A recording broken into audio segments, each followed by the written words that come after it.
हम यहाँ चुनाव ना जीते हों छत्तीसगढ़ में, राजस्थान, मध्य प्रदेश में, लेकिन हमारा वोट प्रतिशत उतना ही है। बड़ी बहुमत के साथ जीत दिलाई है, वो एक झटका भी है और सरकार को सावधान करने का जनता ने मन बना लिया कि अपने वादे पे पूरा खरा उतरिए। सरकार बनने के बाद क्या किया? नौकरियां खत्म कर रहे हैं, योजनाओं के नाम बदल रहे हैं। मैं समझता हूं कि जो हकीकत देश में है उसको देखने का, समझने का और लोगों की बात सुनकर न्याय दिलाने का जो मुहिम राहुल जी ने छेड़ी है उसको हम पूरा कर सकेंगे। देश भर के कांग्रेस जनों को और आम जनों को जुड़ने का मौका मिलेगा। मणिपुर वो क्षेत्र है जहां पर केंद्र की सरकार और प्रधानमंत्री जी झांक कर देख नहीं रहे। लंबे समय से वहां पर अत्याचार हो रहा है, लोग परेशान हैं, दुखी हैं। इस माहौल में राहुल गांधी जी वहां जा रहे हैं, हम सब उनके साथ जाएंगे और यात्रा का शुभारंभ करेंगे।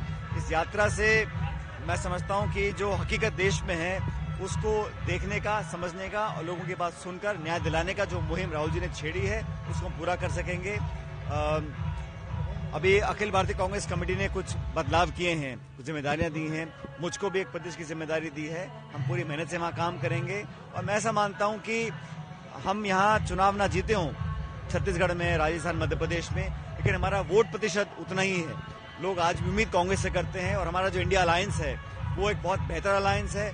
और एनडीए जो है, जो आज भाजपा सत्ता में है, वो इस बात से घबराई हुई है कि अगर विपक्षी सब लोग एकजुटता से चुनाव लड़ेंगे तो चुनौती खड़ी होगी। इसलिए मुझे पूरा विश्वास है कि इंडिया अलायंस बेहतर परफॉर्मेंस करेगी। बहुत जल्द हमारी सीटों का बंटवारा होगा और हम लोग चुनाव अभियान में जुट जाएंगे। प्रदेश में एक चुनाव के बाद में पहला जो चुनाव है वो कांग्रेस ने जीता है। देखिए, सरकार का गठन बहुत शीघ्र अभी हुआ है और उपचुनाव होना था।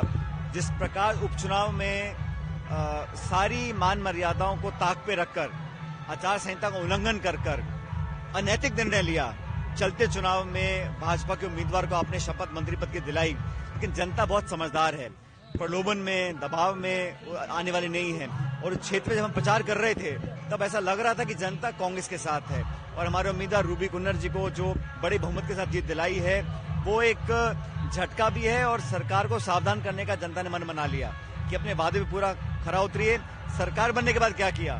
नौकरियां खत्म कर रहे हैं, योजनाओं के नाम बदल रहे हैं और जो सरकार का गठन में समय लगा, मंत्रिपरिषद बनने में समय लगा, डिपार्टमेंट बांटने में समय लगा, आप समझ सकते हैं कि सरकार जिस उम्मीद से जनता ने वोट दिया था उसको पूरा करने में कामयाब नहीं हुई। अभी बहुत जल्दी है, लेकिन ये उपचुनाव के परिणाम दिखाते हैं कि जनता, नौजवान, किसान कांग्रेस के साथ है। बहुत जल्दी इसका निर्णय पार्टी ले लेगी।